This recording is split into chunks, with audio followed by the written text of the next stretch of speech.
Thank you, Kyle. Appreciate that. I'll do my crush accent later. So yeah, excited to share today. Excited to talk with you all about Ephesians. We've been doing this series. We're in Ephesians 4. This is part 5 of 17 in the series. I actually don't know how long. There's a couple more. Probably not 17. But if you wanted to summarize just everything so far, chapters 1 to 3 are about what God has done for us.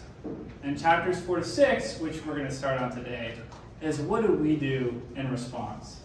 I think it's important, if maybe this is your first time here or you missed a few last weeks, it's important that you remember the bigger context is that if God hadn't done what he's done for us, then all of this is worthless. This is the reason that we are called to be different, that we do any of this. So I think just keep the broader context in mind. Like today's going to be practical, but it's practical based on the core, which is what God has done for us. Great. So Paul starts off in chapter 4. He says a couple of different things. He says, "Therefore I, the prisoner of the Lord, implore you to walk in a manner worthy of the calling with which you have been called." I'm going to try to get this out. Maybe not. Just slide it right at the top. Oh, I was trying that. All right, that was pretty good. And he says, "So this I say and affirm together with the Lord, you no longer walk just as the Gentiles also walk." And that's just a picture of people who don't know God. Don't walk like them. And then in chapter 5, verse 1, "Therefore be imitators of God as beloved children." So he says a couple things here, like, don't be like the Gentiles. Don't be like the world. Be different. When people see our lives, that's one of the best ways that they get to see God. Yeah. And it can be pretty shocking. I remember when Kyle got engaged, he was sharing his faith at the gym. And it came up that, we just got engaged. I don't know how this came up, but we don't live together. And our first kiss was when we were engaged. The guy literally dropped his weights that he was trying. Like, he was so stunned, he dropped the weights he was lifting. And I just think, it can, hopefully not on him. I don't know. Hopefully he's okay. I just hope we never lose being different. Yeah. It should be a little shocking to come visit. Like the people care maybe a little too much, or they seem too interested, and are they selling something? What's going on here? We should be different from the world. Yeah. If we look just like our classmates or coworkers, except that we're busy on Sundays, something's wrong there. We're called to walk like Jesus so we can show people Jesus. Yeah. We're called to be imitators of God as his children so that we can show people what God is really like. Yeah. And they don't know. And so it's up to us to show them. So if there was a book written to America, okay, what do you think would First be? Americans. First Americans. I think it would probably be a long book, if I had to guess. But there's a couple of things that we're going to talk about today that I think are relevant to our culture, relevant to us. There's 3 areas: indulgence, purity, and speech. Okay. Wow. Come on. And that's what we're going to talk about. I think that Satan, he does a really good job just taking something that's good and twisting it and making it. In all of these areas, that is what he's done. He's twisted indulgence. We'll talk about food and drink. Food is good, and God made it to be good, but then we abuse it. Right. Sex, God created to be a good thing for the husband and the wife to bond, but gosh, how twisted is sexuality in our culture? And speech, we were given language to lift up, to enjoy, to connect, and we destroy with it, with our tongues.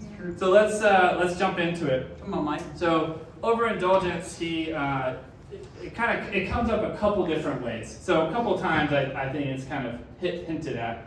Do not get drunk on wine, which leads to debauchery. Instead, be filled with the Spirit. Verse 19 is talking about the Gentiles. They, having become callous, have given themselves over to sensuality for the practice of every kind of impurity with greediness. And then third, in 5:3, it says, sexual immorality or any impurity or greed must not even be named among you, as is proper among the saints. Greed is just a desire for more. And it's never met. And it's not just about money. I think we think about that. But Paul actually, he connects it here to impurity. Yeah. Like they just kept wanting more and more impurity. And they just never got what they desired, right? So the opposite of greed is not generosity, it's being content. Okay. It's contentment in our life. It's broad, it covers a lot of different areas. We get drunk on wine when we give in to that desire for more, that greed. That's where overindulgence comes from. It's giving in these areas and going after more and more when we should be content with what we have. So the area I want to talk about with greed is food and drink. So I've always, I thought God created food to be really good. And America, our portion sizes just keep getting bigger and bigger. And our food is just very oversaturated with salt and with sugar. But we have to remember, it started with really good things. God created the cacao bean, which I had to Google how to say that. Yeah, that was good. That's cacao. Knowing that one day, humankind would reach its pinnacle. Right. And figure out how to make chocolate. The Aztecs and the Maya are actually credited with figuring out chocolate. What an amazing thing a Snickers bar is. And one is really good. But 100, we don't feel so good, right? I've always had a really fast metabolism, which is why I think I'm not overweight. Because for a long time, I just never even considered what I ate. I just overindulged it. I just never even considered, is this too much? So when I was 15, my cousin and I would ride our bikes to Outback. We would get a bloomin' onion each and just eat it for dinner. Okay, we did that a lot. And if you have not had a bloomin' onion before, you've lived a sad life.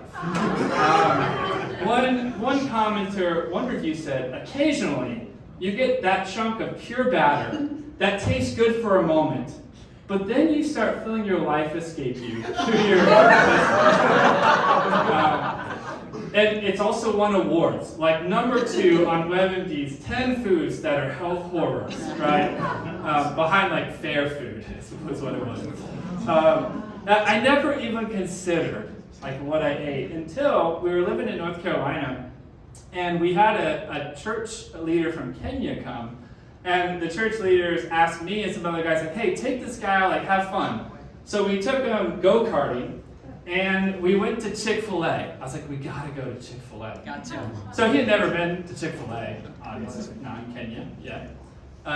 He's well, what should I get? And I was well, you should definitely get the chicken sandwich meal, Chick-fil-A.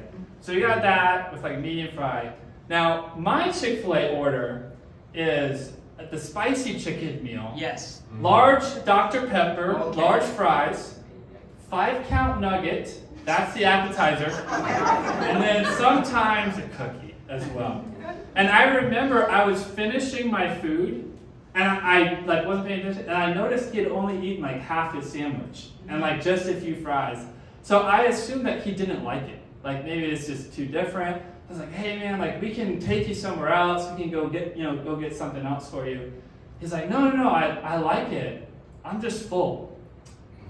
And it was not comprehensible to me at that time, to be full off of half a chicken sandwich, right? And what I learned later is our stomachs stretch over time when we overeat, and your stomach stretches and pushes on your other organs. That's that feeling of bloatedness. That's what's happening. It's pushing on other organs. But it then gets bigger and bigger, and so over time, you have to eat more and more to feel full. And so we just have created this cycle, I think. Yeah. So why are we even talking about this, right? It's clear I like food. And I don't think it's wrong to eat Chick-fil-A or Bloomin' Onion. Amen. But I think it can be wrong. And I wonder if some of us have never considered our relationship with food. And I know I hadn't. But once I started thinking about it, I realized I cope with emotional failures, with difficulties, with stress by eating a lot of the time. And I wonder if any of us have just thought about, we might not even know how much control food has over us if we've never tried to limit our consumption, right? And we just live in a place, it's easy to be overfull of overindulgent foods. So if we don't limit ourselves, I think a couple things happen. Number one is we get comfort from food, like ice cream. It is comfort. But seriously, God says He wants to be our comfort. You know what I mean? Like why are we going to ice cream when God should be the person that comforts us? We're also not doing our bodies favors. Like Paul says in Corinthians, physical training is of some value, but godliness is profitable for all things. I love that he keeps it in place. It's way more important that we're spiritual, but it's also important that we're healthy and that we take care of ourselves. That matters as well. But then I think one of the biggest things is we're not learning how to be content. And so food is this area where we can often just want a little more or want more. But if we learn to be content here, we can learn to be content in many areas of our life. And Paul said, he's like, I had to learn the secret of being, he had to learn how to be content. And I hope we can want to learn how to be content as well. A few months ago, Chelsea and I actually did a diet for a month. And the worst part of it was that I couldn't just stop at Wendy's and eat whatever I wanted to. And just having to say no to myself over and over and over for one month, it just made me feel weak.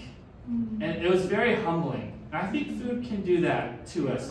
We realize I'm not at this person of conviction that I thought I was. So here's a few ideas to maybe consider. One is fast from food, right? Not fast food, but just fast for a few days, right? And that will help us realize how much we need God. Because we'll realize I use food to feel good a lot. Secondly, put limits on yourself, right? I really like soda. It's soda, by the way. It's not pop. You're all wrong. Anyway. But I have to have a limit on it, or I'll just drink it all the time. And then lastly, don't be legalistic with this. I think this can be taken too far. And that's not what I'm saying, but I think that Christians should have a pattern in their life. And the pattern should be health and contentment and self-control. That's good. So I hope that maybe this doesn't get talked about a lot, but maybe it's something for you to consider. That's good. So the next thing I want to talk about is purity. So it's hit on a couple times. I read this one already, but the Gentiles want every kind of impurity with greed. And then later it says sexual immorality or impurity or greed must not even be named among you, as is proper among the saints. For this you know with certainty. No immoral or impure person or covetous man who is an idolater has an inheritance in the kingdom of Christ and of God. They gave themselves over to sensuality. They went after it and they found it lacking. So they just kept going after it. They wanted more and more. And that's what these things do, that's what purity does, and impurity just never fulfills what it promises. It's so unsatisfying. And I like the second passage. It points out that when we become involved in these things, they want to be what we worship. They want to take the throne. And so when we get involved in them, we become idolaters, meaning we worship an idol instead of God. And those people don't have a place in the kingdom because they've walked away from God. An idol sits on the throne, not God anymore. So we have to be so careful with this. I can say with certainty that if I wasn't a Christian, I would be so addicted to pornography. Come on, Mike. Because for years I was. And it was so controlling and destructive. I became a Christian about 12 years ago, and it's been a battle, before and after, after that, and before and after getting married. It's been a fight. So I can't talk about purity like, oh, this was years ago, and but I can talk about it like I'm still in this battle. Amen. It's every day, and I hope that I can share some things that from my own failings, but also the recovery work I've done as well, and just hopefully help some of us. Come on, Mike. That's great. So a lot could be said about purity and how to be pure. There's a lot of practical things in the Bible. Proverbs 5, the Sermon on the Mount. But one thing I know, we have to be talking about this. Yes. We have to be confessing this sin. You have to expose it, or it just festers and builds until it boils over. Yes. Again and again, and then we're just continually stuck in the cycle. We have to talk about it.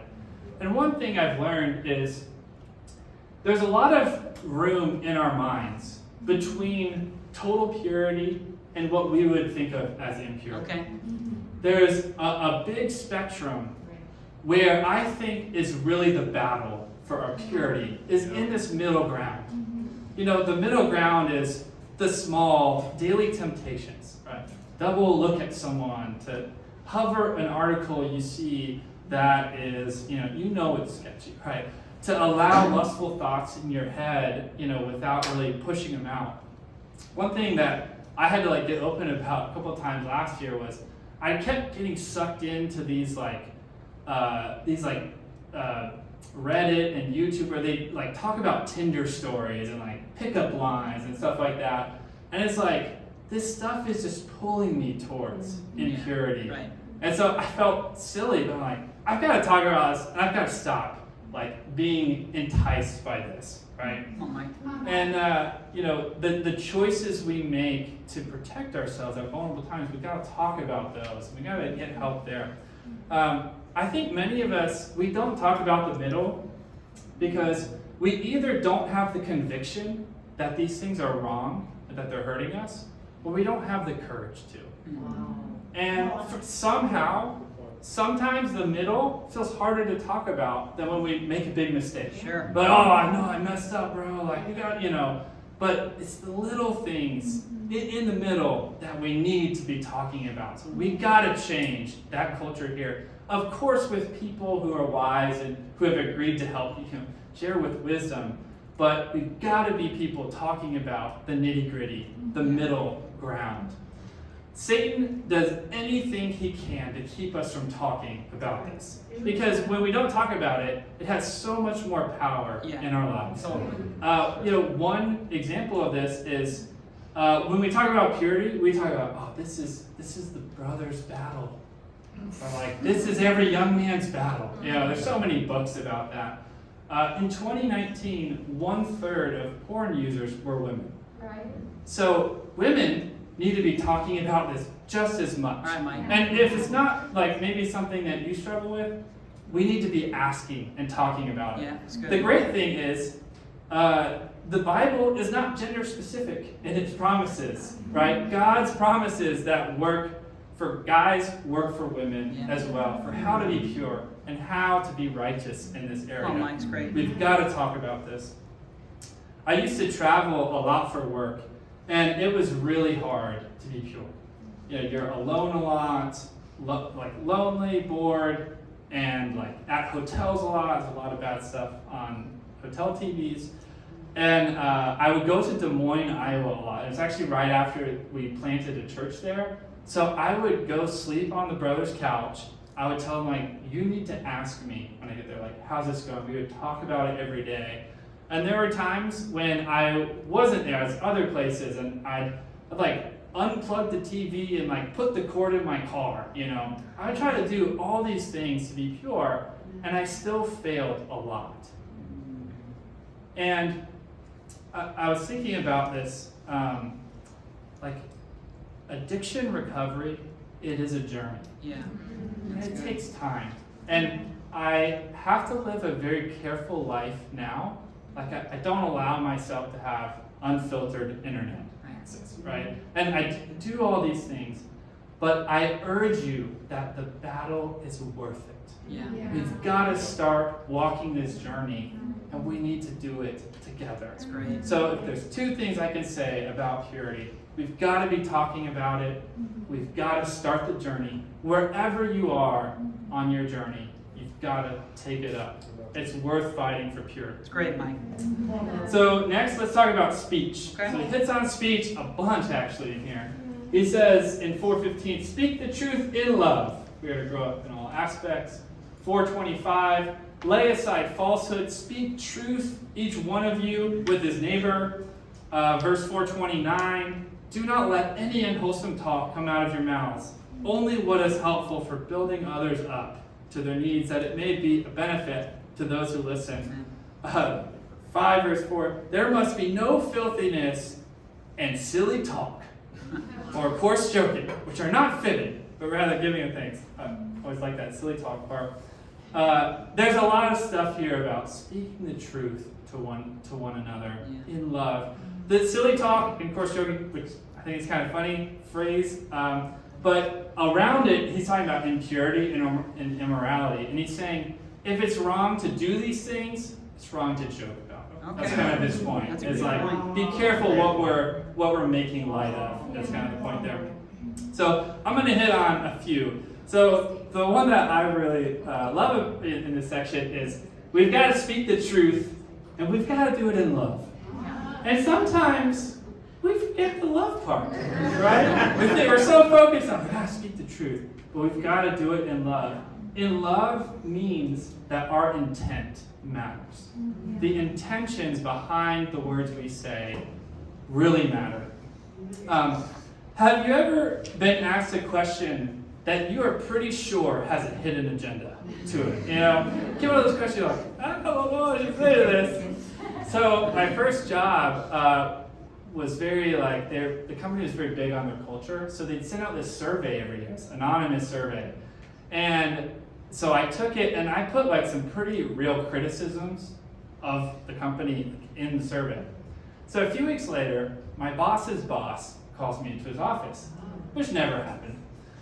And he's like, oh, how's it going? You know, I'm like, oh, it's going good. He's like, what do you think about the company? Like, you know, I'm like, oh yeah, it's been great, you know. It's like, oh really? Oh, no. And then he starts reading me the critical things that I said. And then he just rebukes me.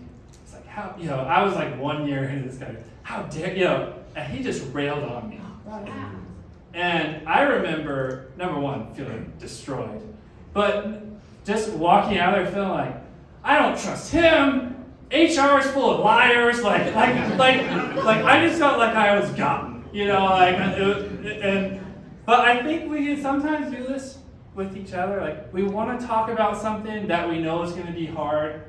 So we're hoping if we ask kind of a leading question, maybe this person will open the door for us. Instead of just saying hey, I really want to talk about this.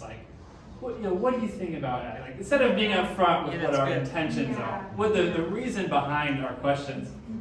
I hope that in this room we have people that we can talk about with these things, and can talk about the hard things: purity, money, sex, contentment, food. Yeah, these things are tough to talk about. I hope we have people that we can talk about with this.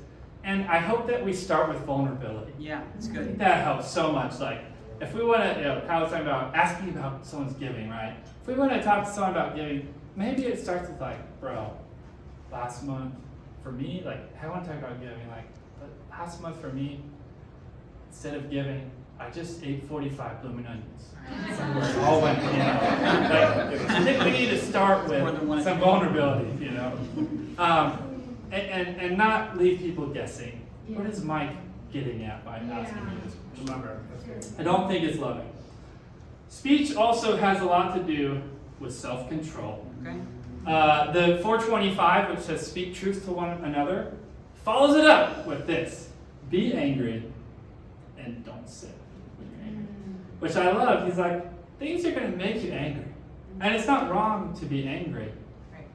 But what are you going to do when you're angry? Are you going to lash out with your words? Are you going to explode? Or are you going to be self-controlled? Several years ago, I was in a restaurant in Atlanta, and I was at the bar with one of my friends, getting a drink. And this really drunk guy came up to us. It was really crowded, so he came up right up next to us, and he just started making fun of me. And he did not relent, and I did not know what to do. He started making fun of me. He's like, because the back of my neck wasn't trimmed. He started making fun of the back of my neck hair. So he started making fun of. And I didn't know what to do, so I didn't really say anything, and I just kind of tried to ignore it. But he was persistently making fun of me, and this is years later. I still remember that. I still feel a little insecure. Is the back of my neck trimmed? It looks good. And I can guarantee you, he does not remember that conversation. He doesn't remember that whole night, probably. Isn't it amazing how much damage we can do, with just a small moment of no self-control? James 3 has the famous verses, right? The tongue is a small part of the body, yet it boasts of great things. See how great a forest is set aflame by such a small fire, and the tongue is a fire, the very world of iniquity. The tongue is like a modern-day gender reveal party. Without much thinking, can start fires and be really bad. But the second thing that stood out to me from, I was thinking about getting made fun of, is, I was so angry later, I was, steaming, I should have said this. I was replaying, all the, clever things I could have said to, make fun of him, I was I should have made him feel worse than he was making me feel. And I was so hurt because of my perspective about myself. I was so angry. My anger tells me something about myself. I was so hurt because I believe I'm really good looking. That's the bottom line is I think I'm really good looking. So when he was making fun of me, I was this is not right. This is not true. Our speech, our outbursts can tell us something about what we believe to be true. About ourselves, about the situation. And that's actually the last thing we're going to talk about is our perception, the mind, which Paul says is the key to changing our life. He says it here. He does it in an interesting way as well.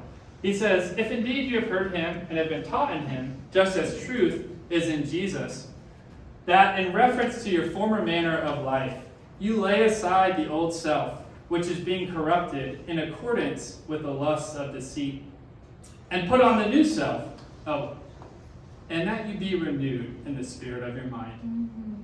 And put on the new self, which in the likeness of God has been created in righteousness and holiness of the truth. Therefore, laying aside falsehood, speak truth to one another, each one of you with his neighbor. So Andrew talked about chiasms last week. It's a literary device that Paul used a lot, and a lot of other Jewish and writers in this time. But it was a way that they could call your attention to something in the writing. And they did it by mirroring themes. And this here is actually a chiasm as well. If you're not sure, I looked it up on the Biblical Chiasm Exchange website. So here's the chiasm. You hear and you are taught in him being Jesus, who has the truth. So you heard and you were taught the truth. And then he sandwiches that at the end, so we speak the truth. You put aside your old self, which is being corrupted. And then you would expect him to just say, and you put on the new self. But instead he inserts the pinnacle, or the hidden gem of the chiasm, which is to be renewed in the spirit of your mind, or the spirit or the attitude of your mind. And then you put on the new self, which, by the way, is interesting. He's saying, like, put off your old self. And by the way, your new self is actually like your first self, the way you were created by God. We are created in God's image. So you're putting off your old self, you're putting on your old self, which is actually your new self. It's kind of, it's funny. But the way that we do that is by being renewed in the spirit of our mind. Our mind is the key to experiencing change in our life. And I think this is why our thoughts, the things we allow in our minds, they really shape our opinions, the way we think about things, you know. And if you group together all your opinions, that's kind of your perspective or your worldview. And included in that is, how should I act and how do I expect others to act around me? Okay. Our mind and what we think is the key to changing our actions, putting on the new self. So then this begs the question, who are you listening to? Come on. Right? What thoughts are you allowing in your mind? That's a good question. And Kyle talked about this like maybe week 1 or 2, but Ephesians talks about there's spiritual forces working against us. You know, that is Satan. He's working through the message of the world. Yeah. Like, think about the message of the world about sexuality or career or success. Are we listening to God, or are we listening more to entertainment and music and books and all of our cultural things which tell us certain things? That's right. How can we expect to be different from the world if we fill our head with the world nonstop? If all our entertainment is this way, how can we expect to be different than the world? We've got to retake up the battle for our minds, because the beginning of change, it starts with what you believe. Yeah. Romans 10 says, faith comes from hearing the word. So our belief comes when we hear the word. Yeah. So let me give you 2 examples. If you don't believe that you can be pure, you cannot be pure. Yeah. You have to believe what God says is true. That impurity is wrong. Like, that's a pretty basic one. God has given me the tools I need to be pure. And that God's promises about sexuality are the truth. Right? You have to believe those things. So we've got to go to, what do we believe? Right? And another example that comes to mind is, you know, sermons are kind of going out of vogue in churches now. I don't know if you're aware of this, but we kind of want like more stories, more jokes, and like less depth in the word, in less time, right? And I've heard people say through the years, like, you know, sermons just aren't really for me, or I just don't connect with God that much in that way, which is really ironic because it's true. If you don't think you're going to get much out of sermons, you're not. Yeah. It's not rocket science. Like, we keep ourselves from being impacted by the word. And by the way, Jesus said he came to preach and teach. He's like, this is why I came. So he thought that change could happen by listening to the word. Right. And the other thing, Ephesians 4 says, God ordains our ministers. He chooses them to be ministers. How foolish of us if we think God has put someone here to speak God's word in our life and we don't listen to them. It's so arrogant. How do we think we know more than God? How do we think, it's so foolish, and we're just hurting ourselves. So I'll say one last thing. Belief is not just about optimism. I'm not just saying we just believe things will work out and they will. It's not about optimism. It's about godliness. What God says is true about life. And that's not all. That is optimistic a lot, but it's not only optimism. There's sorrow and persecution as well.